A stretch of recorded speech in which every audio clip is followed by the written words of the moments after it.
देखिए आज जो है कक्षा 10 हिंदी की पाठ्य पुस्तक में महाकवि सूरदास जी के जो पद दिए गए हैं उन पदों में एक दूसरा पद इसकी व्याख्या आज आप सभी लोग देखेंगे।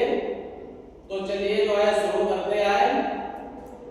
देखो व्याख्या में पद जो दिया गया है, क्या दिया गया है?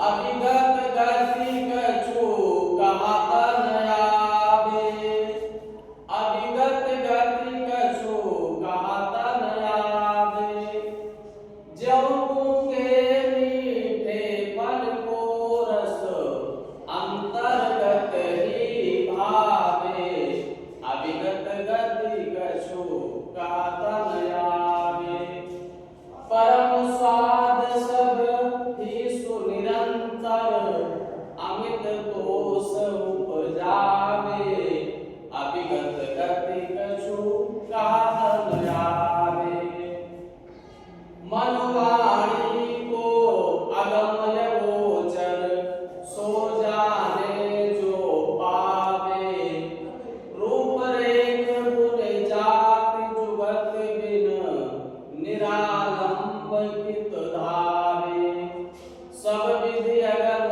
विचारहि ताते सूर्य सगुन पद गावे। तो देखिए अभिगत गति कछु कहत न आवे, अभिगत माने होता है निराकार या अज्ञात, जो निराकार और अज्ञात है। गति माने होता है स्थिति या दशा, कुछ माने कुछ, कहत माने कहने में, न माने नहीं, आवे माने आती है। सूरदास जी कहते आए उस अज्ञात ईश्वर की स्थिति कुछ कहने में नहीं आती है। किस प्रकार से? ज्यों गूंगे मीठे फल को रस अंतर्गत ही भावे, ज्यों माने जिस प्रकार, गूंगे माने गूंगे को, मीठे फल का रस अंतर्गत ही भावे, जिस प्रकार से गूंगे व्यक्ति को मीठे फल का रस उसके अंतर मन में ही भाता है, उसी प्रकार से अज्ञात और निराकार ईश्वर की गति कुछ कहने में नहीं आती है। परम स्वाद सबही सुनिरंतर अमित दोष उपजावे, परम स्वाद माने होता है अलौकिक आनंद, सभी माने सब, निरंतर माने हमेशा, अमित माने अत्यधिक, तोष माने संतोष, उपजावे माने उत्पन्न करता है। तो उसका जो अलौकिक आनंद है वो हमेशा उसके मन में अत्यधिक संतुष्टि उत्पन्न करता है।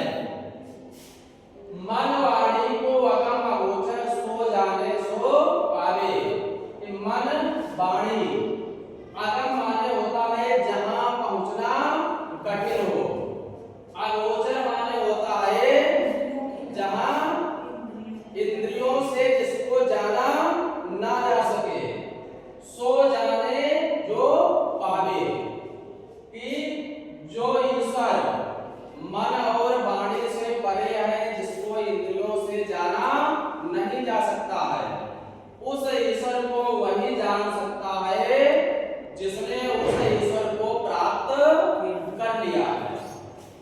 रूप रेख गुण जाति जुगत बिनु निरालंब हित धावे, उसका कोई रूप नहीं है, कोई आकृति नहीं है, कोई गुण नहीं है, कोई जात नहीं है।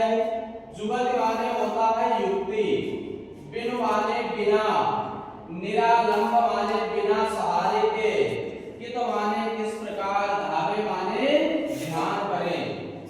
जिस ईश्वर का कोई रूप नहीं है, कोई आकृति नहीं है, कोई गुण नहीं है, कोई जात नहीं है, बिना युक्ति के